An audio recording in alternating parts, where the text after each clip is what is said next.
Just free ட்ரையல்னு ஆரம்பிச்ச ஒரு விஷயம் இப்போ அதுவே நம்ம பாக்கெட்ல இருந்து மாசம் 1000 2000 போகுதுன்னு சொன்னா நம்ப முடியுமா? ஆரம்பத்துல ஃப்ரீயா கொடுத்த நெட்ஃபிளிக்ஸ் அப்புறம் மந்த்லி 199 சார்ஜ் பண்ண ஆரம்பிச்சாங்க. சரி ஓகே நானும் அதுக்கு பே பண்ணேன். ஆனா அந்த ஒரு ஆப்போட நின்னுச்சான்னு கேட்டீங்கன்னா அதுதான் கிடையாது. நெட்ஃபிளிக்ஸ், பிரைம், ஹாட்ஸ்டார், ஜி5 இப்படி போய்க்கிட்டே இருக்கு. இதுல எத்தனை ஆப் நம்ம ரெகுலரா யூஸ் பண்ணுவோம்னு நினைக்கிறீங்க? 1 இல்ல 2. சில ஆப்பை ஓப்பன் கூட பண்ணியிருக்க மாட்டோம். ஆனா இது எல்லாத்துக்குமே நம்ம சப்ஸ்கிரிப்ஷன் பே பண்ணியிருப்போம். அதே சமயம் யூஸ் பண்ணாத ஆப்புக்கு என்னைக்கும் கேன்சலும் பண்ணியிருக்க மாட்டோம். அது ஏன் தெரியுமா? இது ஒரு நல்ல கேள்வி. இதுதான் சப்ஸ்கிரிப்ஷன் ட்ராப். நம்மள எத்தனை பேர் இதை நோட் பண்ணியிருக்கோம்? நம்ம ஒரு சப்ஸ்கிரிப்ஷன் பே பண்ண போனா அதுல ஆட்டோ டெபிட் ஆப்ஷன் மட்டும் தான் இருக்கும். ஏன் மேனுவலா நம்ம பே பண்ற ஆப்ஷன் இல்ல? அது என்னைக்காவது யோசிச்சிருக்கீங்களா? ஏன்னா கம்பெனிக்காரனுக்கும் தெரியும் நம்மளா மேனுவலா பே பண்ணோம் அப்படின்னா இது தேவையா இது தேவையில்லைன்னு நம்ம கேன்சல் பண்ணிடுவோம் ஈஸியா. இதுவே ஆட்டோ டெபிட்னா நம்மளுக்கு காசு போகிறது கூட ஃபீல் ஆகாது பெருசா.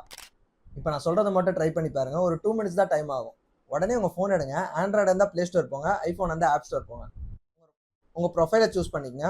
அதுல என்னென்ன சப்ஸ்கிரிப்ஷன் இருக்குன்னு பாருங்க.